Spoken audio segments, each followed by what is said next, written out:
Buenos días. Nos encontramos al iniciar la jornada para revivarnos con la palabra del Señor. Ayer en el versículo 29 veíamos que Saúl tuvo temor de David, pero que también fue enemigo de éste todos los días de su vida. Hoy en el versículo 1 del capítulo 19, Saúl habla a Jonatán, su hijo, y a todos sus siervos para que maten a David. Pero Jonatán, que hemos visto en estos capítulos, amaba a David como a sí mismo. Según el versículo 2, dio aviso a su amigo diciendo: mi padre Saúl procura matarte, por tanto cuídate hasta la mañana. Quédate en un lugar oculto y escóndete. Yo saldré y estaré junto a mi padre en el campo donde tú estés. Hablaré de ti a mi padre y te haré saber lo que sucede. Jonatán habló bien de David a su padre Saúl y le dijo: no peque el rey contra su siervo David, porque ningún pecado ha cometido contra ti. Un hijo hablando al corazón de su padre, un padre que estaba desquiciado y que el odio lo estaba llevando a cometer un pecado gravísimo, que es ir en contra del mandamiento que dice: no matarás. Jonatán sigue hablando a la conciencia de su padre y le da a entender que las obras que había hecho David eran muy beneficiosas, pues él puso su vida en peligro para matar al filisteo, le recuerda. Dice el versículo 6 que Saúl escuchó las palabras de su hijo y juró: vive el Señor, no morirá. Este vive el Señor era utilizado en el pueblo judío para demostrar que la palabra que estaban diciendo era una palabra que iban a cumplir. En este caso, Saúl estaba prometiendo no volver a intentar más matar a David, cosa que no cumpliría.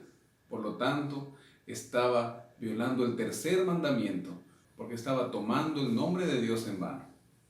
Llamó entonces Jonatán a David y le contó todas estas palabras. Él mismo llevó a David ante Saúl y se quedó a su servicio como antes.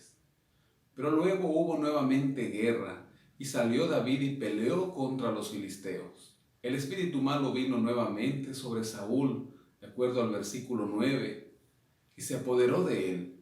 Saúl procuró clavar nuevamente a David con su lanza en la pared, pero él se apartó de delante de Saúl, y la lanza se clavó en la pared. David huyó y se puso a salvo aquella noche.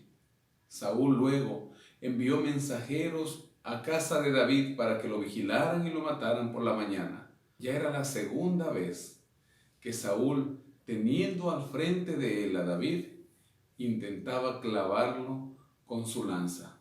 Qué desquiciadamente de aquel que, siendo hijo de Dios, se había apartado de él. Mical, hija de Saúl, que era esposa de David, lo amaba mucho. Enterándose lo que su padre estaba tramando, dio aviso a su esposo: si no salvas tu vida esta noche, mañana estarás muerto. Descolgó por lo tanto a David por una ventana, y él se fue y huyó poniéndose a salvo. Tomó luego Mical una estatua y la puso sobre la cama, le acomodó por cabecera una almohada de pelo de cabra y la cubrió con la ropa. Esta era una estatua que no tenía cabeza. Aún tenían vestigios de ídolos que todavía estaban adorando de pueblos vecinos. Como no tenía cabeza, le puso una almohada y la arropó. Cuando Saúl envió a sus mensajeros para capturar a David, Mical le dijo que él estaba enfermo, y este mensaje trajeron a Saúl. Nuevamente los envió y les dijo: tráiganmelo con todo y cama para que lo mate. Cuando los mensajeros entraron, encontraron la estatua en la cama y una almohada de pelo de cabra a su cabecera. Entonces Saúl reclamó a su hija: ¿por qué me has engañado así y has dejado escapar a mi enemigo? Prefería más su venganza y su odio que a su hija. Mical respondió: porque él me dijo: déjame ir, si no yo te mataré. Esta mintió para cubrir lo que había realmente en su corazón, que era el amor hacia su marido, y por eso le ayudó a irse. Huyó entonces David y se puso a salvo. Fue hacia donde estaba Samuel, en Ramá. Cuando llegó donde Samuel, contó a éste todo lo que había sucedido con Saúl. Entonces Samuel se fue junto a David a habitar en Naiot. La gente que conocía a David dio aviso a Saúl que lo habían visto. Saúl envió, dice el versículo 20, mensajeros para que trajeran a David, los cuales vieron una compañía de profetas que profetizaban, y Samuel que estaba allí y los precedía. Vino el Espíritu de Dios sobre los mensajeros de Saúl, y ellos también profetizaron. Cuando lo supo Saúl, envió otros mensajeros. A estos les sucedió lo mismo que a los primeros. Entonces dice el verso 22 que él mismo fue a Ramá, y al llegar al gran pozo que está en Secú, preguntó diciendo: ¿Dónde está Samuel y David? Uno le respondió: están en Naiot, en Ramá. Salió para Naiot en Ramá, pero también se apoderó de él el Espíritu de Dios, y siguió andando y profetizando hasta que llegó a Naiot en Ramá. Cuando Saúl había sido ungido rey, y mientras iba de regreso a su casa, encontró también a un grupo de profetas, y éste profetizó, porque el Espíritu de Dios vino sobre él para que reine a su pueblo. Ahora, el Espíritu de Dios vino sobre él, pero no para profetizar a favor de sí mismo, sino para defender al siervo de Dios, David. Quizá en aquellas cosas que Saúl iba diciendo, estaba profetizando en contra de él mismo. No lo sabemos, pero dice la palabra del Señor que profetizó. Él se despojó de sus vestidos como los otros. El despojarse de los vestidos quiere decir quitarse el manto exterior y quedarse con la ropa que tenían en la parte interior, que era otro manto más sencillo. Estuvo desnudo todo aquel día, es decir, sin su manto de rey, y toda aquella noche.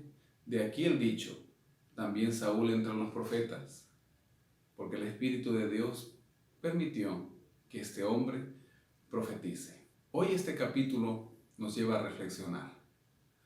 ¿Cuánto daño puede hacer el alejarnos de Dios y el tener resentimientos con otras personas, o que otras personas tengan resentimiento hacia nosotros? Pero más que tener solamente resentimiento, también el querer desatar este resentimiento en venganza. Vemos cómo Saúl llegó a odiar tanto a David, porque en su mente estaba proteger un reino que ya el Señor le había dicho que no sería más de él ni de su descendencia. Él estaba pensando aún en heredarle un reinado a su hijo Jonatán, pero el Señor ya se lo había dado a David. Meditemos en la palabra del Señor. Estemos en paz con nosotros mismos, con nuestro prójimo y con Dios. Que el Señor te bendiga en este día y tengas una linda jornada.